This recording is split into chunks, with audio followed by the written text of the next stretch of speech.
কোরআন তুমি কোথা থেকে নাজিল হয়েছো, কে তোমাকে নাজিল করেছে, এই প্রশ্ন যদি কেউ কোরআনের কাছে করে, কোরআন নিজেই তার জবাব দিতে পারে কিনা?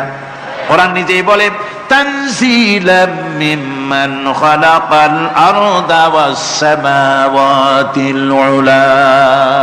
এই কোরআন নাজিল করেছেন তিনি, যিনি ওই উচ্চ আকাশ আর জমিনকে যিনি সৃষ্টি করেছেন, সেই আল্লাহ আমারে নাজিল করেছেন। কোরআনের কাছে কেউ যদি প্রশ্ন করে, ও কোরআন, এই পৃথিবীতে নাজিল হওয়ার আগে তুমি কোথায় ছিলে? কেউ যদি প্রশ্ন করে, কোরআনে কারীম নিজে নিজের পরিচয় শোনায়, আমি কোথায় ছিলাম শোনো। বাল হুয়া কুরআনুম মাজিদুন ফি লাউহিম মাহফুজ। বরং এই কিতাব অতীব মর্যাদা সম্পন্ন, সুরক্ষিত ফলকে লিপিবদ্ধ ছিল, আমি ছিলাম লৌহে মাহফুজে, সেখান থেকে এসেছি। যদি কেউ প্রশ্ন করে, কোরআন কি কোরআন, তুমি কার উপরে অবতীর্ণ হয়েছ? জবাব কোরআন নিজেই দেয়, ওয়া আমিনু বিমা নুজিলা আলা মুহাম্মাদ ওয়া হুয়াল হাক্কু মির রাব্বিহিম। ঈমান আনো সেই জিনিসের উপরে যেটা মুহাম্মদ সাল্লাল্লাহু আলাইহি ওয়াসাল্লামের উপর অবতীর্ণ হয়েছে। আবার অন্য আয়াতেও জবাব পাওয়া যায়, তাবারাকাল্লাযী নাযালাল ফুরকানা আলা আবদিহি লিয়াকুনা লিল আলামিনা নাযীরা। অতীব বরকতপূর্ণ মহান সত্তা সেই আল্লাহ রাব্বুল আলামিন, যিনি তার বান্দার পরে ফুরকান অবতীর্ণ করেছেন। সুবহানাল্লাহ বিহামদি। কোরআনের নাম আমি বলেছিলাম শুধু কোরআন নয়, অনেক নাম আছে। কোরআনের আরেক নাম ফুরকান। কোরআনের আরেক নাম কি? আল ফারকু বাইনাল হাক্কি ওয়াল বাতিল। কোরআন হচ্ছে সেই মহাসত্য যা মিথ্যা এবং সত্যের মধ্যে পার্থক্য সূচিত করে, মঙ্গল এবং অমঙ্গলের মধ্যে পার্থক্য সৃষ্টি করে, যা সত্য এবং মিথ্যার মধ্যে তাফরিকা সৃষ্টি করে, সত্যকে মানুষকে বুঝিয়ে দেয়, তার নাম হচ্ছে ফুরকান। এবার যদি প্রশ্ন করা হয়, ও কোরআন, বুঝলাম তুমি লৌহে মাহফুজে ছিলে, বুঝলাম তুমি নবীজির উপরে নাজিল হয়েছো, এবার বলো তুমি কোন মাসে নাজিল হয়েছো? তুমি তো আসছিলা প্রথম কোন মাসে নাজিল হয়েছো? এ প্রশ্ন যদি কেউ করে, কোরআন তার জবাবে বলবে, শাহরু রমাদান আল্লাযী উনজিলা ফীহিল কুরআন। রমজানের পবিত্র মাসে আমি অবতীর্ণ হয়েছি। সুবহানাল্লাহ। যদি প্রশ্ন করা হয়, রমজানে তো আসছো, কিন্তু প্রথম নাজিল হয়েছিল কোন সময়? ওটা কি দিন ছিল না রাত ছিল?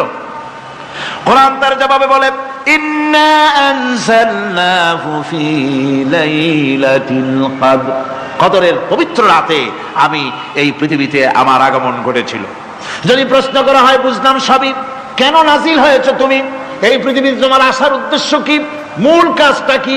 এই প্রশ্ন যদি করা হয়, কোরআনে কারীম তার জবাবে বলে, শোনো কেন এসেছি। লিতুখরিজান নাসা মিনাজ যুলুমাতি ইলান নূর। আমার মিশন হচ্ছে গোটা বিশ্ব মানবতাকে পঞ্জীভূত জমাট বাঁধা অন্ধকারের ভেতর থেকে টেনে বের করে আলোর সন্ধান দিতে, আলোর দিকে আনার জন্য আমি কোরআন নাজিল হয়েছি। গোটা পৃথিবীর মানুষ আছে অন্ধকারের ভিতরে। কিসের মধ্যে? অন্ধকার কি? অন্ধকার হচ্ছে পুঁজিবাদ, অন্ধকার সমাজতন্ত্র, অন্ধকার ধর্ম নিরপেক্ষতাবাদ, অন্ধকার জাতীয়তাবাদ। মানুষের তৈরি করা যত মতবাদ সব কি? জোরে কোন, সবগুলি কি? অন্ধকার। এবার যদি প্রশ্ন করা হয়, বুঝলাম তুমি অন্ধকার থেকে আলোর দিকে নিয়ে আসবে, আলোর দিকে আসতে পরে ফায়দাটা কি হবে? মূল ফায়দাটা বুঝায় দাও, আসল ফায়দা কি হবে তোমারে যদি মানি?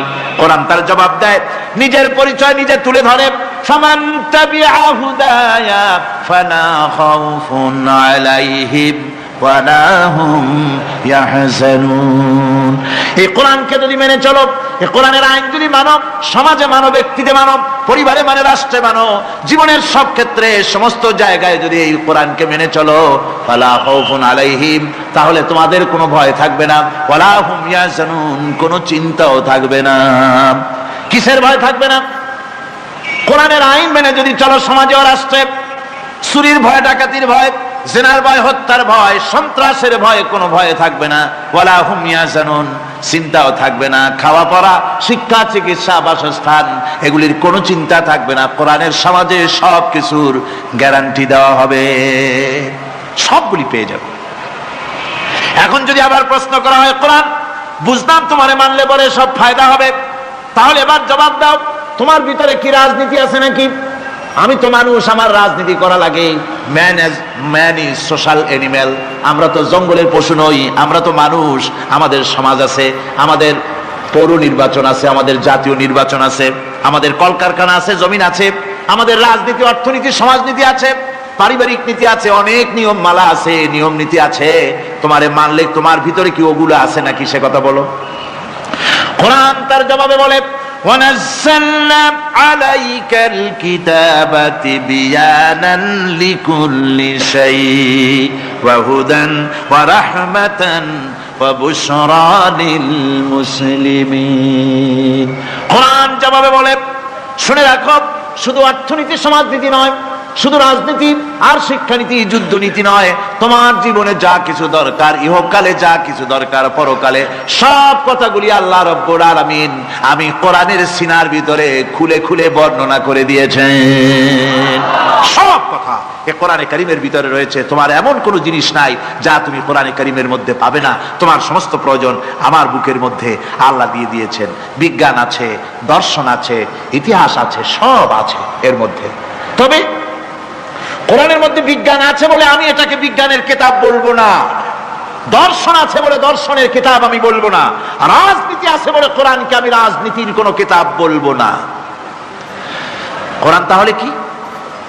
কোরআন হচ্ছে অর্থনীতি, সমাজনীতি, রাজনীতি, পারিবারিক নীতি, মানুষের জীবনের যা কিছু প্রয়োজন, সমস্ত নীতি মালার নীতি গ্রন্থের নাম হতেছে কোরআনে কারীম।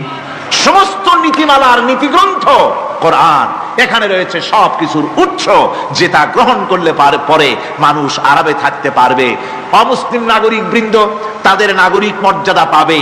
মুসলমান, কৃষক, নারী, চিকিৎসা, কৃষিবিদ, সাধারণ মানুষ, রং, বর্ণ, ভাষা নির্বিশেষে গোটা মানব সভ্যতা আরামে বাস করতে পারবে। পশু পাখিও আরামে থাকবে, গাছপালাও আরামে থাকবে, যেহেতু নির্দেশ হয়েছে বিনা প্রয়োজনে গাছের পাতাটিও ছিঁড়ো না। ইসলামের সমাজ যদি চালু হয়, গাছেরাও আরাম পাবে, তাহলেও আরাম পাবে। আল্লাহ রাব্বুল আলামিন বলেন, তিনি সেই আল্লাহ যিনি উম্মীদের ভিতরে তার নবীকে রাসূলকে প্রেরণ করেছেন, মুহাম্মদ সাল্লাল্লাহু আলাইহি ওয়াসাল্লামকে প্রেরণ করেছেন, যিনি তাদেরকে আল্লাহর কিতাব পড়ে শোনাবেন এবং তাদেরকে হিকমত, বিজ্ঞান শিক্ষা দিবেন আর তাদের মন মগজকে পরিশুদ্ধ করবেন। এই জন্য আল্লাহ রাব্বুল আলামিন তাকে দুনিয়ায় পাঠিয়েছেন। তার দায়িত্ব ছিল আল্লাহর কিতাব পড়ে শোনাবে। হুজুর সাল্লাল্লাহু আলাইহি ওয়াসাল্লাম তো পড়তে জানতেন না। কোরআন শরীফ যখন নাজিল হতো, হুজুর সাল্লাল্লাহু আলাইহি ওয়াসাল্লাম মুখস্থ করার জন্য খুব তাড়াহুড়ো করতেন, জিহ্বা খুব বারবার নাড়াচাড়া করতেন, যাতে করে কোনো আয়াত বাদ না পড়ে যায়।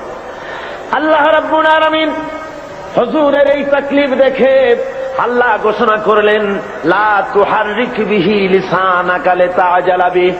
ও নবী, কোরআন শরীফ মুখস্থ করার জন্য এত তাড়াহুড়া করার কোনো প্রয়োজন আপনার নাই, জিহ্বাকে এত নাড়াচাড়া করার কোনো দরকার নাই।